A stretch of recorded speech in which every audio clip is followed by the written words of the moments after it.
Hola. That was actually on point with the opening of the. Hello, everybody, and welcome back to the Tome Travelers, a science fantasy fiction book. Science. Science fiction fantasy book club podcast. Also, Say in that five English. times fast. Dude, I just woke up. But today is episode 27, I think. And we are And gonna Dylan will be live dubbing everything in Spanish. 100%. So, just be prepared for By that. the way, I don't speak Spanish, so it'll be very interesting. E2? A2 Brute. Chupa man. Today we are gonna be discussing Red Rising. We have finished it. So what episode or what chapter did we stop at last episode? Do you remember? 28. 28. Part 3, Yeah. chapter 28. Yeah. So that to the end. So prepare for a massive spoiler warning for that to happen. Before we get into that, though, a couple of quick announcements. First, our Patreon is up and running. The link is in the description of the YouTube video. Thanks to Whitson. And also, you can check out our Discord. I think our link is there as well or something like that. Speaking of our Discord, go join our Discord. It's fun. And then we have an announcement.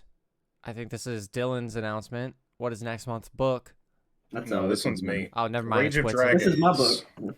Rage of Dragons by Evan Winter. I've been excited to read this one for a while. I think it's a action revenge thriller kind of And thing. it has dragons.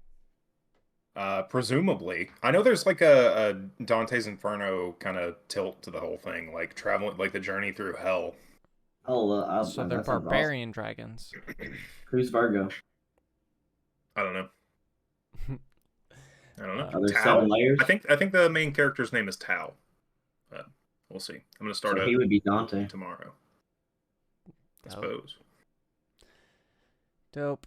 And yeah, lastly, Whitson, you have a little question for us before we dive into some spoilery spoils? Yeah. If you could invite one fantasy character to your bachelor party, your fictional bachelor party, who would it be? I'll take it because I'm going to stick with the book and I'm going to pick Severo. Severo, okay. Alright. Okay. What about you, MD? Dude, I don't know. My first original thought was Wit, but then I felt like probably not. So I don't know, dude. Who would I pick? Blushweaver? This White is Song? honestly stupid. I might go Pippin. Pippin? Well, if you get Pippin, you got to have Mary too. They get to come together? Then 100%. Because I'm going to pick the 100%. Sansa twins. Oh, the Sansa twins. Oh, goddamn. Why'd you have to make me think about Locke Lamora? That changes my answer. Yeah, I was going to say the Dog Man, because I love the Dog Man. He's always so funny. I got me a fish.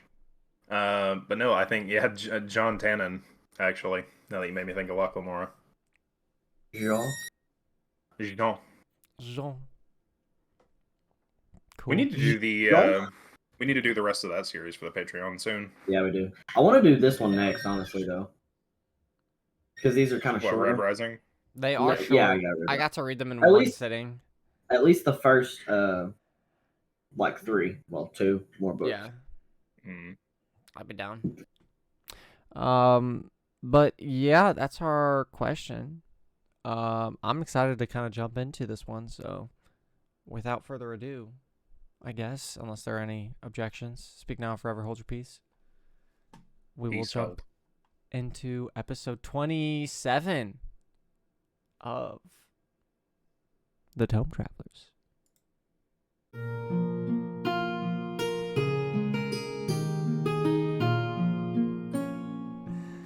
All right, Dylan, you wanna? Yeah, so we finished the first book out. We see that Cassius, he figures out who killed his brother. We see that relationship change.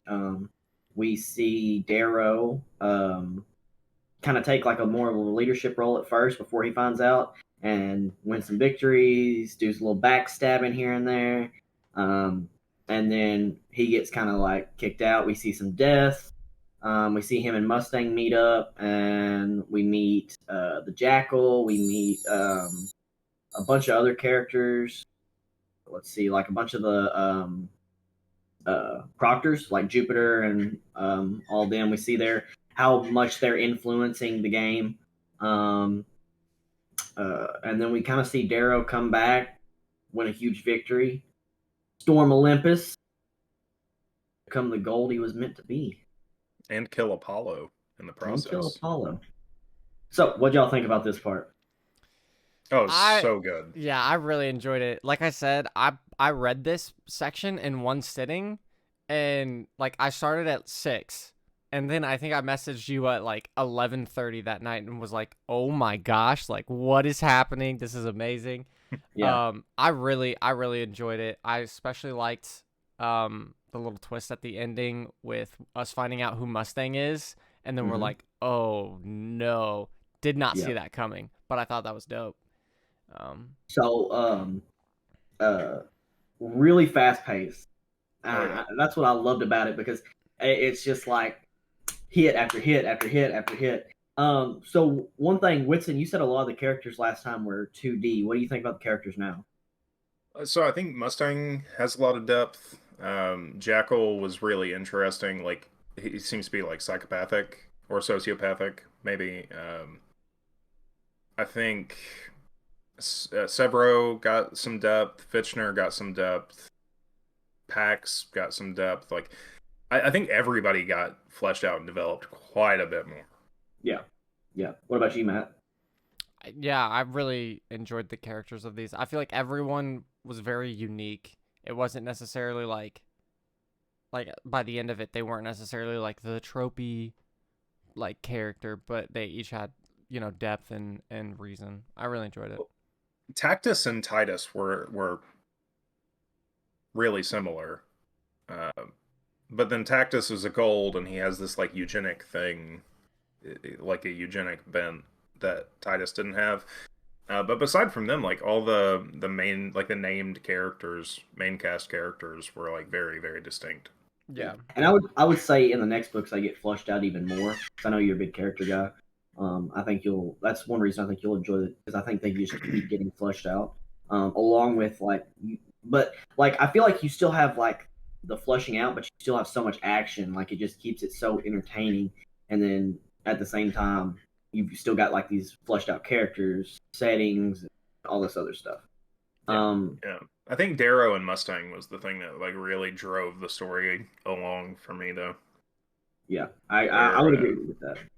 I really liked the way that they spent the winter in the woods together, and that was like a big bonding moment for them, and it was really genuine. And I was really sad at the end when I thought Mustang was going to betray him. Dude, me too. So when she showed up with her brother, I was like, "Oh, that's so awesome."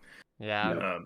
But it's going to be really interesting to see how like he's inspired so much loyalty from all these people, and then he has to betray them. So I was about to ask that. What do you think? So now he's got all these friendships and all these loyalties, and he's in love with Mustang, presumably. Mm-hmm. How do you think that's going to go? The inside man never wins. Never, ever, ever. At least not in the real world. I mean, we'll see about this fantasy world, but the inside man does not win. The system will change you before you change the system. Yeah, I don't know. Because, like, I could see it going both ways. I could see him, like, folding into it and being like, I'm actually not gonna, I'm gonna keep living the lie that I am a gold and just forget all that other stuff that happened. But I could also see him being like, no, I have to tear these people down. It'd be interesting if he tried to slowly start, like, not brainwash, but, like, change Mustang's mind on a lot of things. Especially now that he's working with her dad, essentially. Well, he's already basically he's an idealist right now, where he thinks that if he leads by example, treats everyone as like equals, then he thinks that he can change things by leading by example, and that's just not gonna work. That's idealistic. That's naive. I will say though, the moment where he was punishing what's his name, it wasn't Titus, it was Tactus. Tactus. The moment he was doing that, I like had no idea what was gonna happen, and then he gave the whip to what's his name to have him start Right. striking him. I was like, dude, this is a leader right here. So, but we see that he didn't reach that point to himself. Mustang influenced a lot of the way he was, and we see that she's a very different type of thinking Gold. So, what did y'all think about that relationship as far as her influencing him and trying to make him better and changing him from just built on rage and revenge, as opposed to like EO, who was just like, his other love interest, trying to make him like change the system. Well, I don't think that they're necessarily asking him to do two different things. I think Mustang was largely right. Like he was might as right, like lead by fear, which is the exact same way the Golds operate. So I think she was really important to his development, like making him be empathetic and like understand the struggles of the people underneath him. Um, Which is yeah, kind of no, sure. ironic coming from a Gold, isn't it? Right, yeah, yeah. Yeah, she definitely has some perspective. I guess her older brother dying and it being largely for nothing except like political gain, maybe gave her a lot of perspective. Yeah.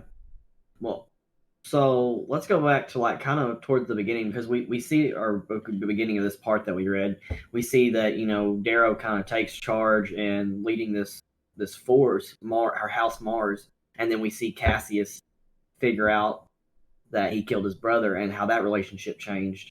And so, what do y'all think about that? What do y'all think about Cassius's character now, especially after how it ends with him doing the blood debt and like obviously having a problem with that, or not blood debt, but blood.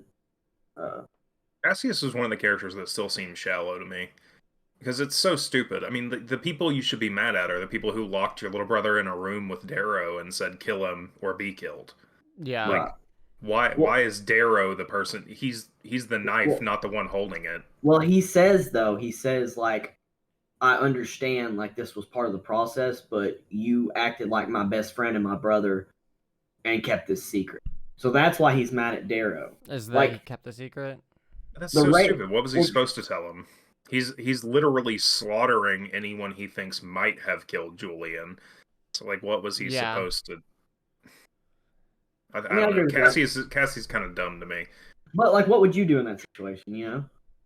Like somebody kills your brother, and then you have this like really good relationship with them, and see them as another brother figure, and then And then find out. Yeah, I get that the lying is the part that's like the bigger betrayal, but yeah, I just don't. I don't know.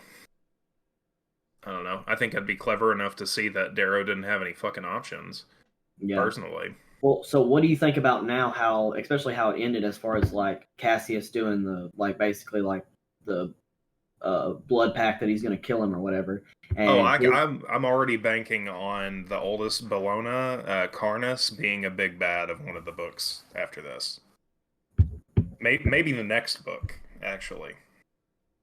could be.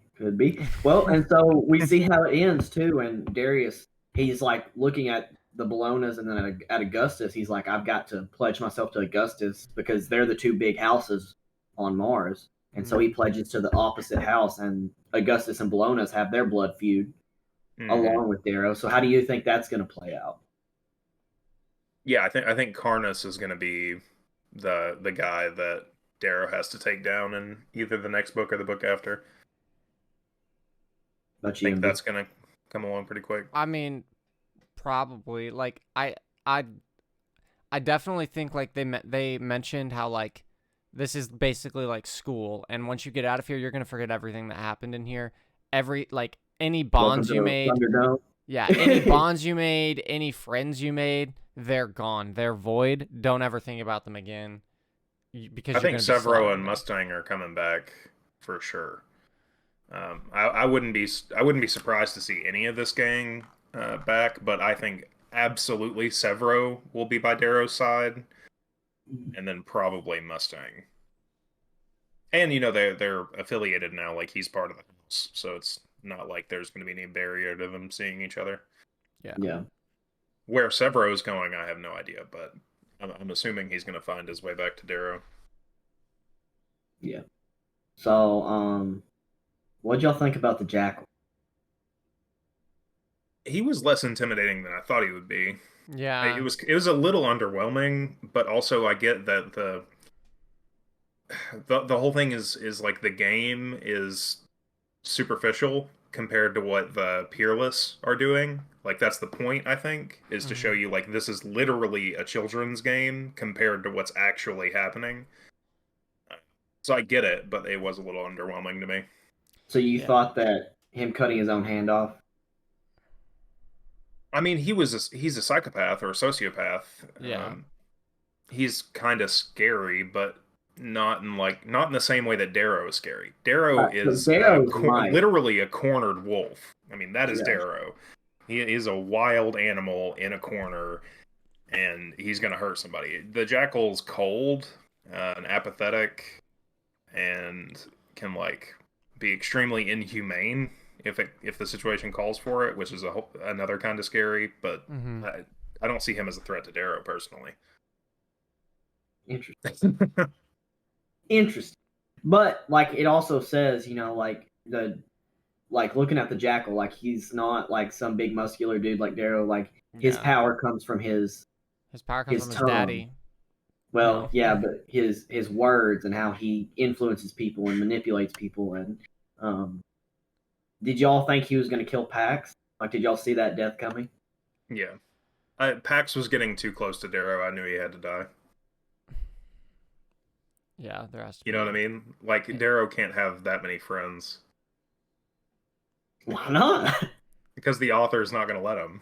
Do you think Darrow's eventually going to tell people that he's a red?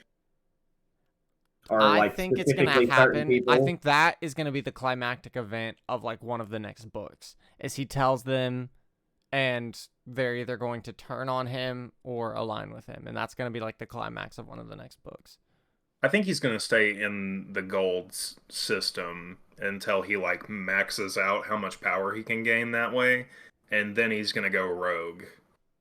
Right? Like, I think that's the smarter path, and that's the way he's going to go. Could be totally wrong, but like he becomes a praetor, and then they become a rogue fleet. Right. You think he's gonna get an army behind him first? Yeah, and then go for guerrilla warfare and start trying to strike at the society in a real way. If he doesn't stick with this inside man thing. Yeah. If he sticks to the inside man thing, like, who knows?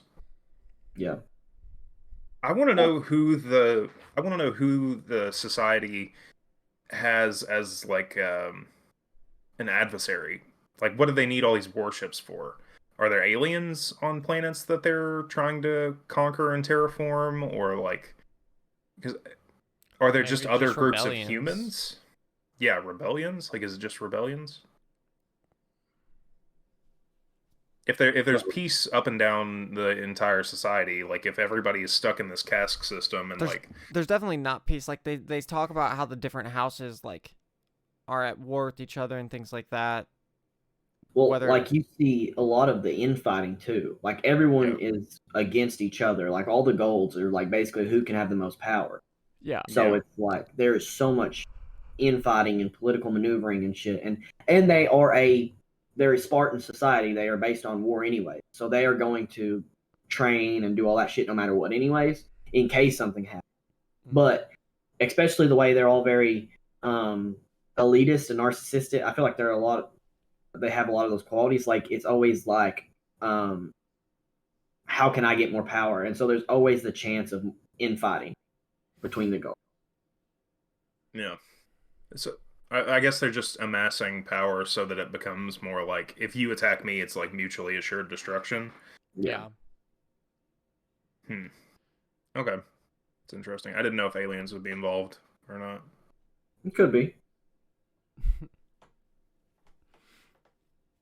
The world may never know. Let's see what else. What y'all think about the proctors interfering in the game and all that? It makes way more sense. Him not getting the Primus hand and just the whole story made more sense once we knew that the Jackal was getting support from the proctors. From all of the proctors. Yeah. Which is wild. Well, even the ones that didn't want to help him had to stay back and not do anything. Like Yeah. Fitchner was like, I can't really do anything because if I get caught, like I'm fucking done. Yeah. Mhm. I What? loved the Howlers, like the fact that the Howlers were in that forest just waiting for Darrow, basically. Or like, they weren't waiting for him, they didn't know he was gonna show up, but like as soon as Cassius fucked Darrow over, the Howlers were like, alright, peace. Bye. Yeah. That's what I was Like, gonna say. You see Severo be extremely loyal to Darrow. yeah. Yeah. And I think the Dead Horses too, right? The Dead Horses and the Howlers To an from extent, Mars. yeah. So Um, Mars, as soon as Darrow leaves, Mars is basically just under siege for the rest of the game, Mhm. more or less. basically. Well, and so, but well, because you know, you see a lot of the infighting within Mars itself between the golds. Mhm. So you got Antonia. She backstabs them. She kills Leia. Leia, Rogue's girl, and almost kills Rogue. And then she has to basically run away. And then Cassius is fighting. It's just a lot of infighting within Mars itself, and Mhm. I think that kind of goes into a lot of like, especially like it was talking about how Mars never wins and never makes it very far because they're all rageful, chaotic types. Um, and so I feel like we saw that a lot more than any of the other houses because all the other houses kind of like got behind somebody or like bought into everything. Whereas within Mars, it was always like, I don't know. I feel like you almost see like normal gold society within Mars, and then everyone else is like it's not normal for them to follow. If that makes sense. Yeah, well, each other castle basically acted like one family, right? One house. Mhm. Right. Whereas Mars is more like like a microcosm of all of the society, or all of the gold society, anyways. And Yeah. I mean, it did forge Darrow in a way, right? Like the strongest survived, and he was way better than anyone from any of the other houses that didn't have that infighting. Like it's like a crucible or like a catalyst or something, you know? Well, he definitely. Well, I think a lot of it was Mustang's influence, but he definitely like took the game to a whole nother level as far as like um not doing the slavery thing and then getting multiple houses to fight for him. And then I like how you were talking about how like you hope that Mustang didn't betray him, and then there at the end, like you see like she's okay with giving up all the power. Like she was okay with letting his house win. Like she was okay with like she gave up everything that she could have taken because she is very intelligent too. Like we see Mhm. that. I would say she's even smarter than Darrow in a lot of cases. Yeah, yeah. I think her ability to read social situations and like read the emotions of people and how they're going to react to things is significantly better than Darrow's. Darrow has this like crazy skill for like intrigue, sabotage, strategy, tactics, like when it comes to moving forces, where he needs to put the pin to make the whole thing unravel, like he's really good at that, but she is kind of the heart and soul Yeah, of the operation in a lot of ways. keeps him grounded. Hmm. I agree with that. See, is there anything else specific that y'all wanted to talk about? I've kind of asked all my questions. Anything specific? I mean, I just the whole like last third where they're doing like guerrilla tactics with the last half, honestly, where the howlers, the wolf cloaks, like all the imagery around this, the way he moves his voice, all of it was really good. It was Yeah, really good. It reminded me Yeah. of the Northerners in the First Law, the way that they hit and run, they're brutal, cold, effective. That was what it reminded me of, and I loved it. Yeah. Also, you were absolutely right about reading the physical copy versus the audiobook. Made an infinite difference for the first person it's so present tense.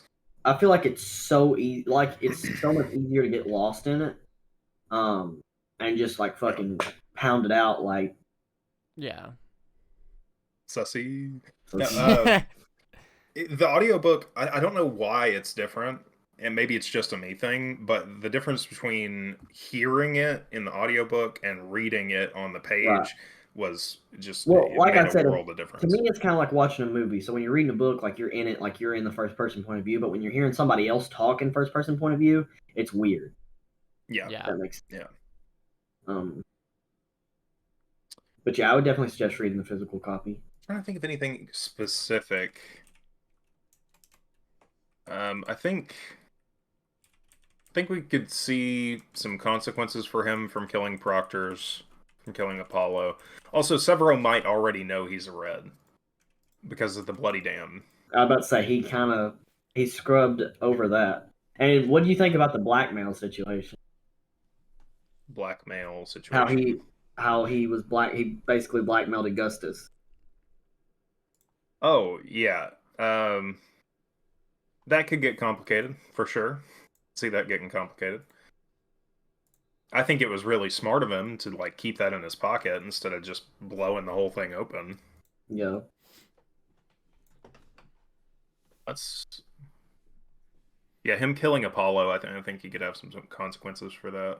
Besides that, I didn't really have anything specific. I'm trying to think if we forgot anything. What about you, MD? You haven't really talked a whole lot about it. Um, I don't know. I like I really enjoyed it at least. Like, um, I really liked how it was very like Hunger Games esque, but just in a different environment. It also had a lot more like I don't know strings going on. I guess. Um, I think it definitely set up a series, and it has a great job of like this can go anywhere now. Like Whitson and I are talking like, okay, well, is Darrow gonna, you know, betray the Reds, or is he gonna like follow through with it? Is he gonna go rogue? Is like what are all these things?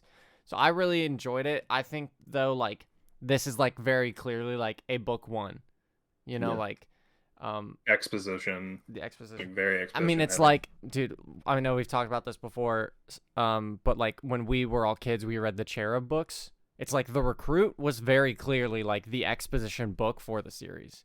And so Yeah. it's like that's what I feel like this one is too. It's like not a lot happened, but a lot happened for us to like know who these people are because now it's going to be important later. Yeah, I kind of feel like this book exposed more of the character of the like main cast than it did any kind of like world building, right? Right, like it taught us about the society in a way, but I think based on this book that a lot of these characters are going to be very important for most of the series, Yeah. right? Like I think this is more an investment in character and exposition than anything else. But Yeah. I honestly, I liked this battle royale a lot more than I liked the Hunger Games. And I I agree loved with the that. Hunger Games, but Yeah. like this was so well executed. So Yeah. you agree? I think it's a better Hunger Games. Yeah. Just about well, battle royale is like its own genre, right? And like Yeah. I think this is a like really good execution of it. I'd agree with that. Oh, I especially liked the scene where he snuck into the castle and carved the Oh, sling blade on yeah. everything just to show that like I go where I please. Yeah. I thought that was cool. Just because he could. And just because he Didn't could. even fucking yeah. Yeah. So you think Darrow as a character? Do you think he can accomplish what he's setting out to do? I think he's capable of it. I mean, he's gonna have to calm down a little bit, um, or stay angry and just get so strong that it doesn't matter. I guess that could be like the. Have you watched Edge Runners, the cyberpunk anime? Mm-mm. Like the David storyline. Like I could see that. Of course, he kind of You know. whatever. You know, Spoilers.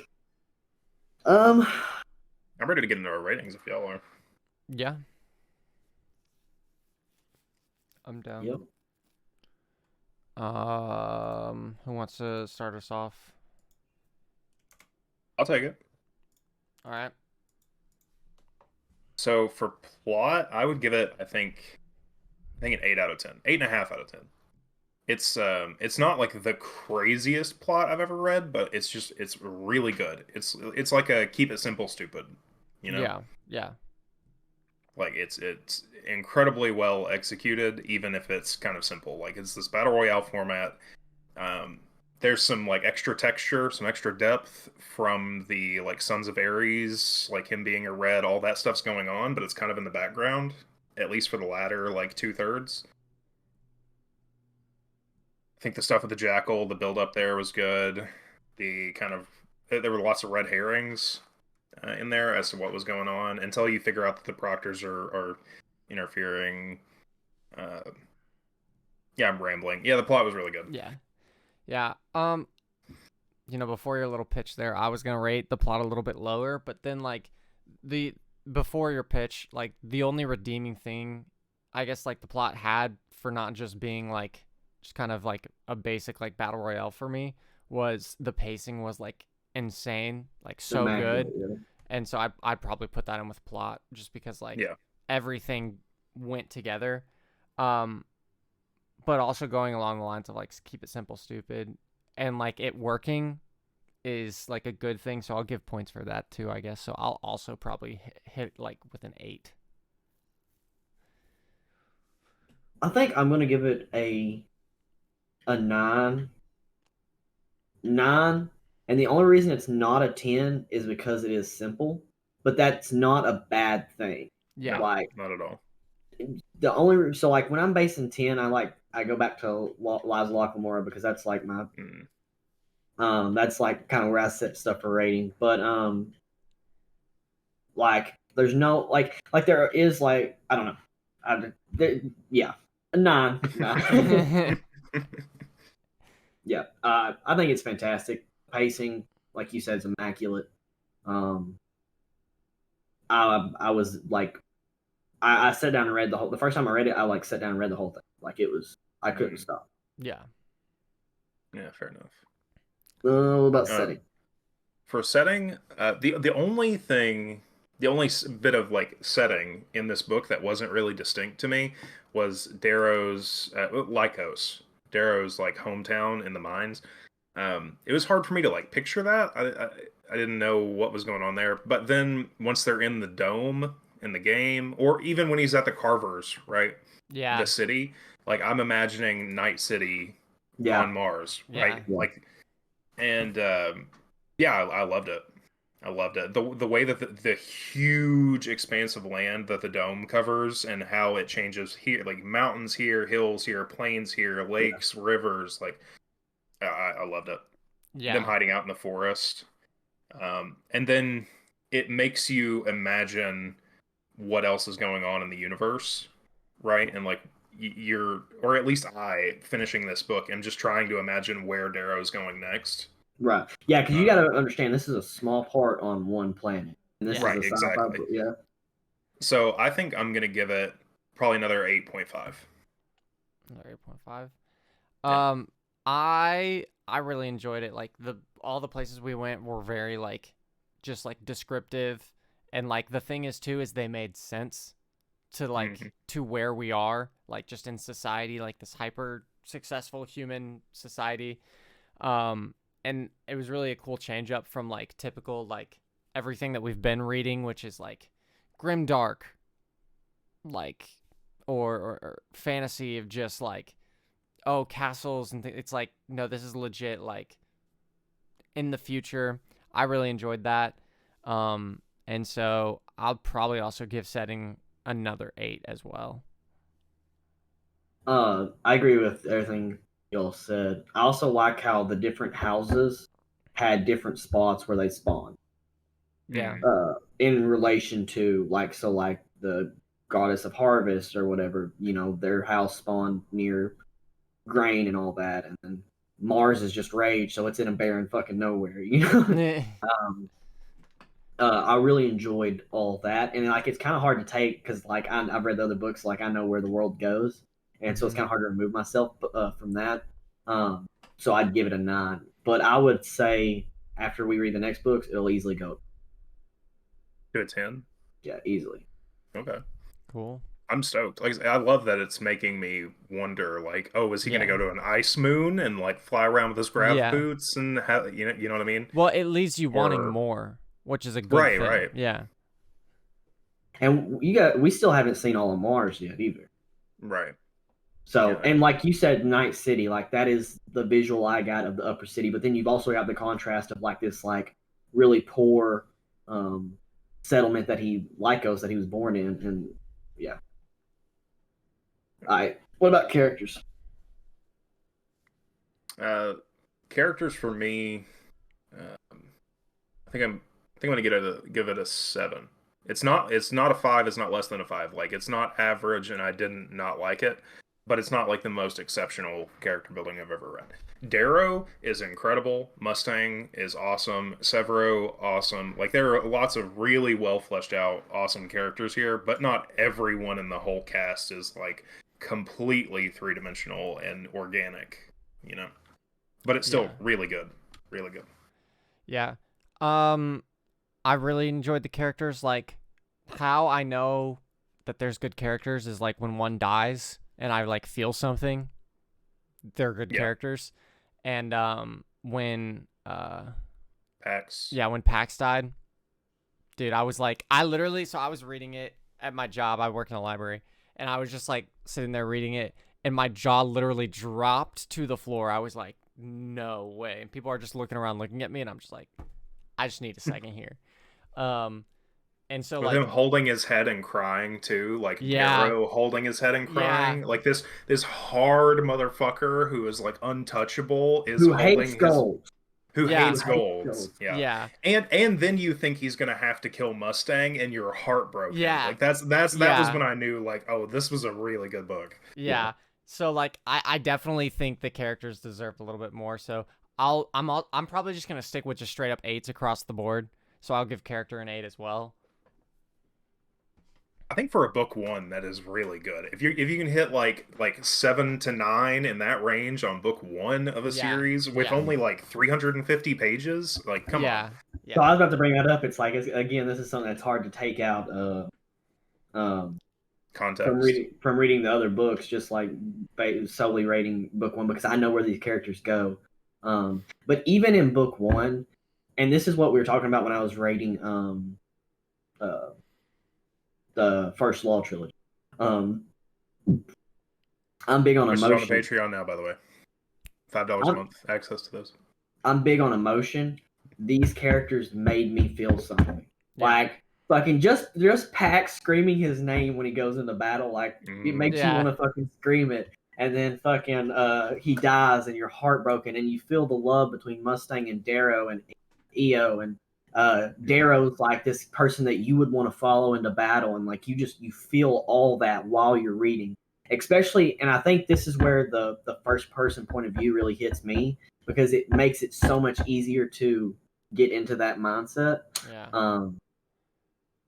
So like, again, I'm gonna give it a 9, and that's you know, I agree with it not being a 10 because not everyone's fully fleshed out yet. I think it gets better too. I don't know if it'll ever reach a 10 for you, Whitson, just because I know how you like your characters, but I think it would easily hit it for me.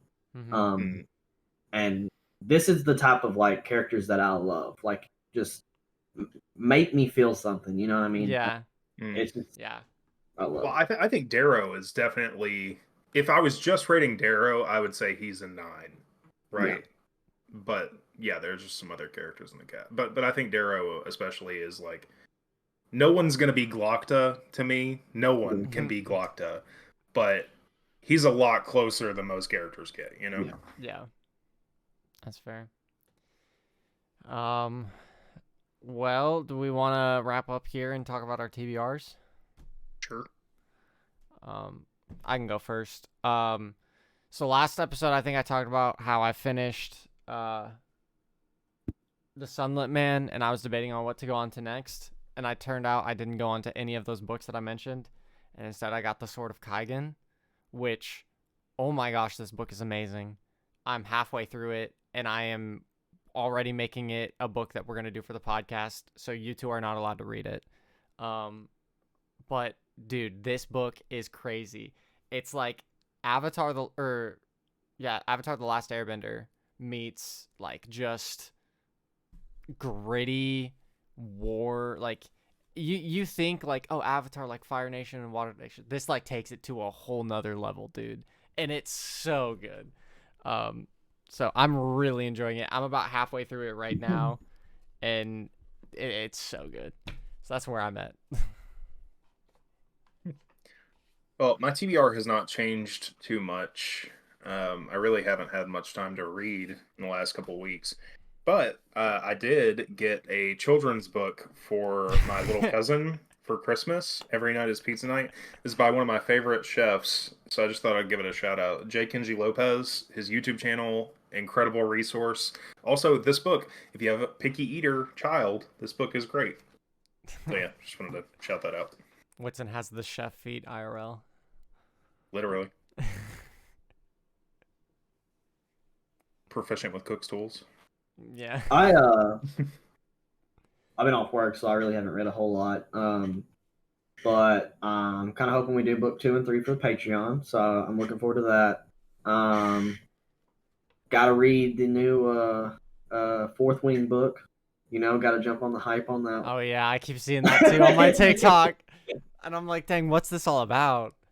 I've heard bad things from Respect about the first book, but whatever. Listen, TikTok told me to read this If this book. is another Leigh TikTok Bardugo told me to- situation, if this is TikTok another is- Six of Crows, I can't. TikTok told me Listen, to read it, man. listen, TikTok and- told me to read. In the defense of Six of Crows, though, we did read that right after Lies of Locke Lamora, and both of those are heist books, and nothing and beats one Lies is of like- Locke Lamora. 10 magnitudes better than Yeah. God. Uh, Fucking flashbacks over here.